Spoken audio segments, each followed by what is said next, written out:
Livro Uma Vida com Propósitos, do autor Rick Warren. Dia 30. Formado para servir a Deus. Foram as tuas mãos que me formaram e me fizeram. Jó 10:8. O povo que formei para mim proclamará o meu louvor. Isaías 43:21. Você foi formado para servir a Deus. Deus formou cada criatura neste planeta com uma qualificação especial. Alguns animais correm, outros saltam, alguns nadam, outros escavam e alguns voam. Cada um tem um papel especial a desempenhar conforme foi moldado por Deus. O mesmo ocorre com os humanos. Cada um de nós foi concebido ou formado com exclusividade para a realização de determinadas tarefas. Antes de os arquitetos projetarem um novo prédio, eles primeiro perguntam: para que propósito? Como será usado? A função pretendida sempre determina o formato do prédio. Antes de Deus criar você, Ele decidiu que papel queria que você desempenhasse no mundo e o moldou com as características essenciais ao cumprimento dessas tarefas. Você tem essa constituição porque foi formado para exercer um ministério específico. A Bíblia diz que somos criação de Deus, realizada em Cristo Jesus para fazermos boas obras. Efésios 2:10. A palavra poema vem do termo grego que também é traduzido por criação, manufatura. Você é uma obra de arte feita manualmente por Deus. Não é produto de linha de montagem, em série, feito sem nenhum cuidado especial.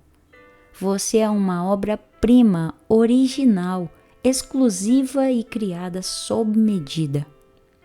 Deus propositadamente o formou para que você o servisse de um modo que tornasse seu ministério singular. Ele cuidadosamente misturou o coquetel de DNA que o criou. Davi louva ao Senhor por essa magnífica personalização. Tu fizeste tudo com delicadeza, as partes interiores de meu corpo e as unistes no ventre de minha mãe. Obrigado por me teres feito de maneira tão maravilhosamente complexa. O teu trabalho é maravilhoso. Salmos 139, 13 e 14. Como disse Ethel Waters, Deus não cria sucata. Deus jamais desperdiça alguma coisa. O Senhor não apenas o moldou antes de seu nascimento, mas planejou cada dia de sua vida para favorecer o processo de formação.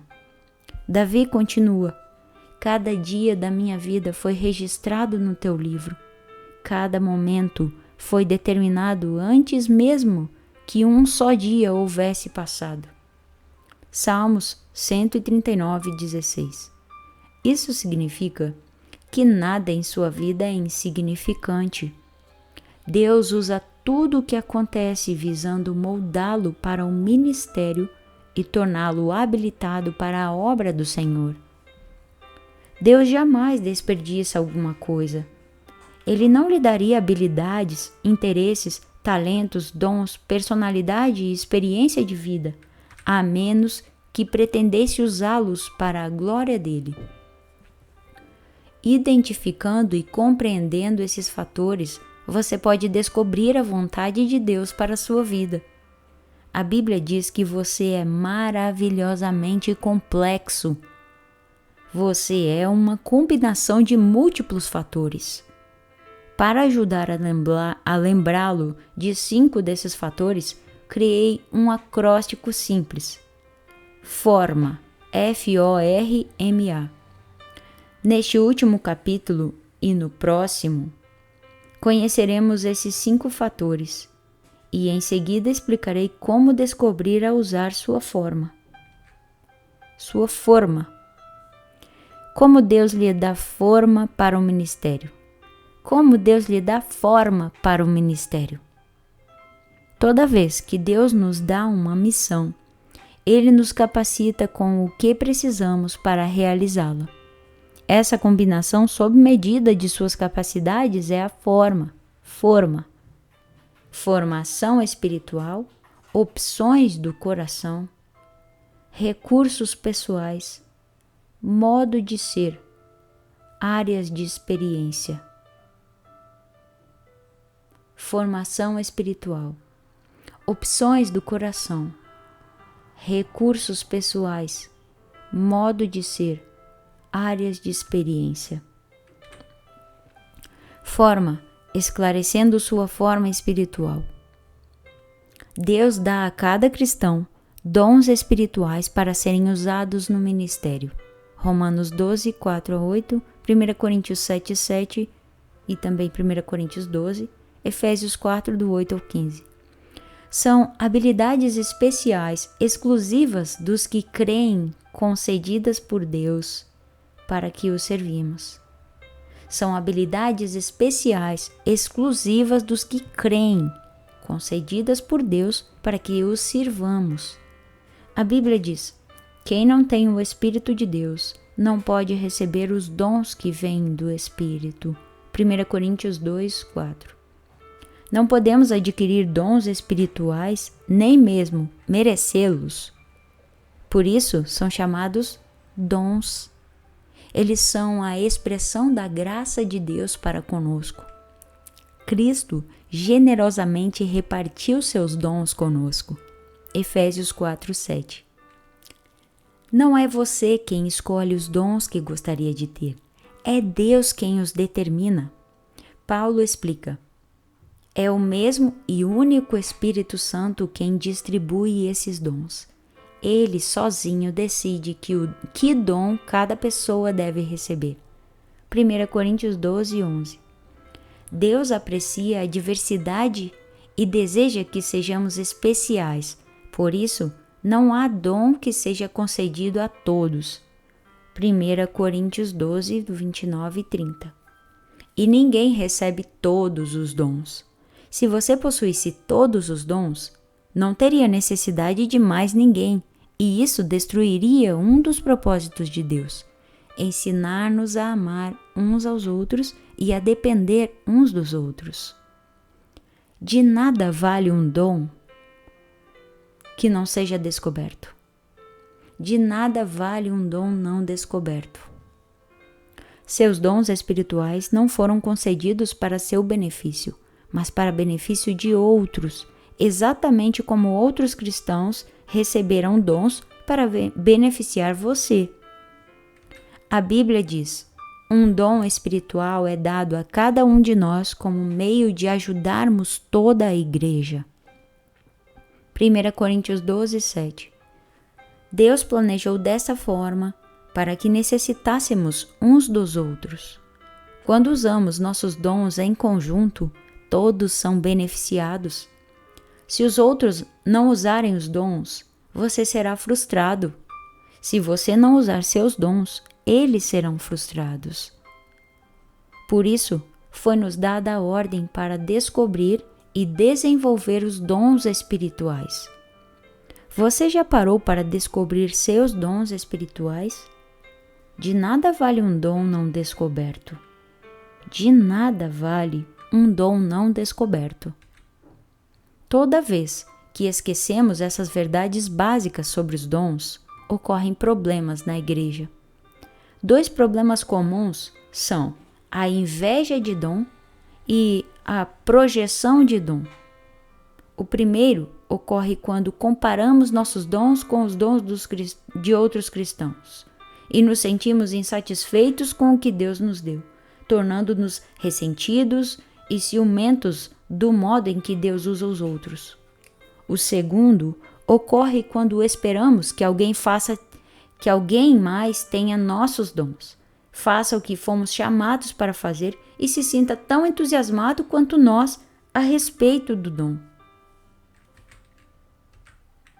A Bíblia diz: há diferentes tipos de serviço na igreja, mas é o mesmo Senhor que estamos servindo. Há diferentes tipos de serviço na igreja, mas é o mesmo Senhor que estamos servindo. 1 Coríntios 12, 5. Os dons espirituais são às vezes exageradamente enfatizados, contribuindo para a negligência de outros fatores que Deus utiliza a fim de nos preparar para o serviço.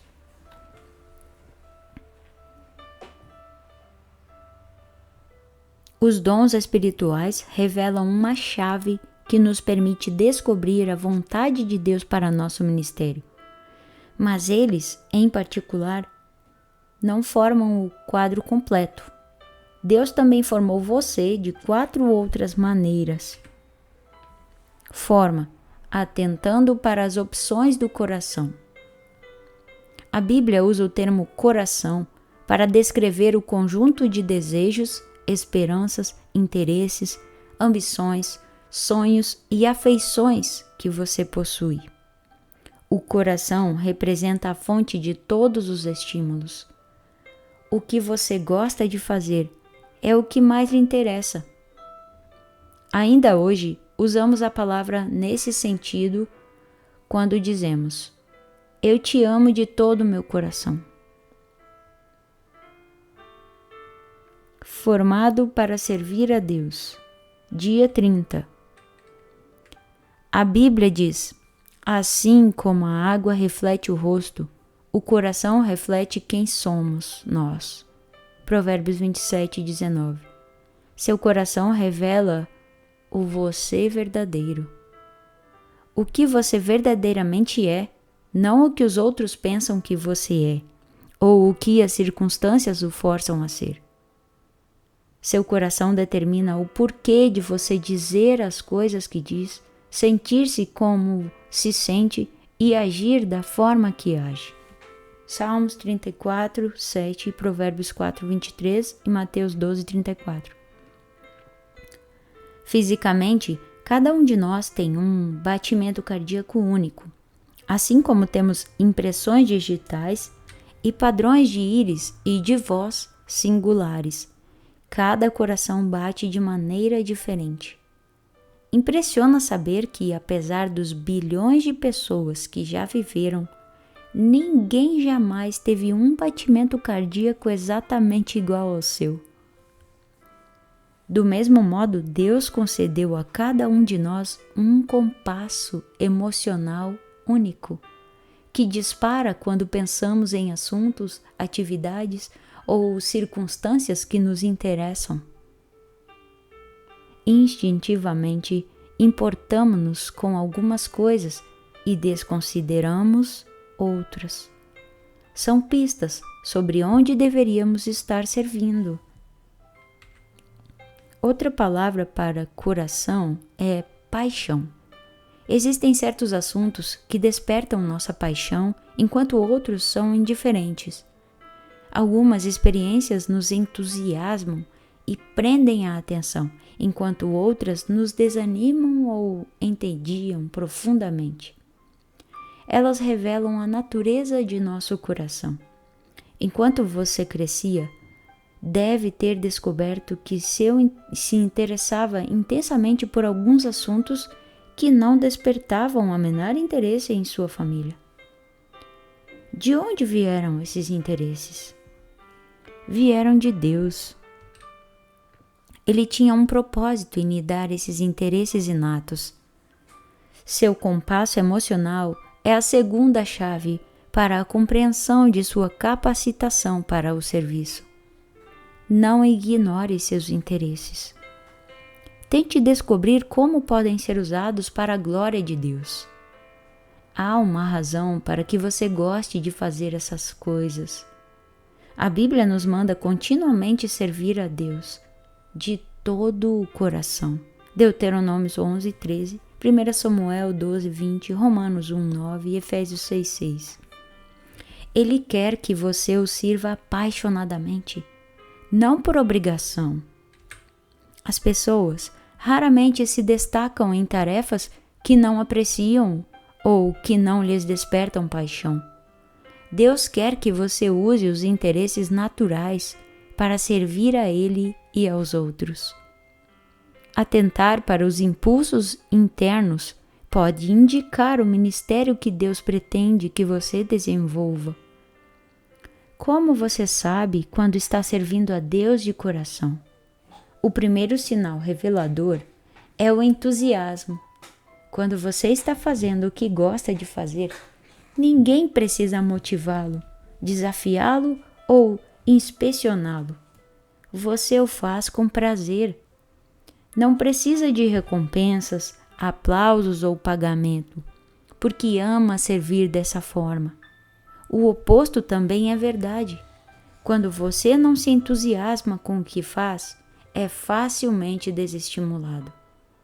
A segunda característica de quem serve a Deus com o coração é a eficiência. Quando você faz o que Deus o condicionou a gostar de fazer, você se torna bom nisso. A paixão leva à perfeição. Se você não dá importância a uma tarefa, é improvável que se destaque nela. Em contrapartida, os maiores realizadores em qualquer campo são movidos pela paixão, não por lucro ou obrigação. Todos já ouvimos dizer: arranjei um emprego que eu odeio para ganhar bastante dinheiro, então um dia vou deixá-lo para fazer o que gosto. Isso é um grande erro. Não desperdice a vida num trabalho que não combine com o que há em seu coração. Lembre-se, as maiores coisas da vida não são as coisas. Aquilo que é significativo é muito mais importante que o dinheiro. O homem mais rico do mundo certa vez afirmou: é melhor uma vida simples no temor do eterno que uma vida rica, cheia de pepinos e abacaxis. Provérbios 15:16. Quando você está fazendo o que gosta de fazer, ninguém precisa motivá-lo. Não se conforme em apenas alcançar uma boa vida, porque uma boa vida não é boa o suficiente. No final das contas, ela não satisfaz. Você pode ter muito de que viver e ainda assim não ter para que viver. Você pode ter muito de que viver e ainda assim não ter para que viver. Em vez disso, almeje a vida melhor. Servir a Deus de acordo com o que está no coração. Descubra o que você gosta de fazer, o que Deus lhe pôs no coração. E então faça isso para a glória do Senhor. Dia 30. Pensando sobre meu propósito de vida. Tema para reflexão. Fui formado para servir a Deus. Versículo para memorizar. Deus age por intermédio de homens e maneiras diferentes, mas é o mesmo Deus que atinge seus propósitos mediante todos eles. 1 Coríntios 12:6. Pergunta para meditar: de que modo posso me ver servindo outras pessoas e gostando disso?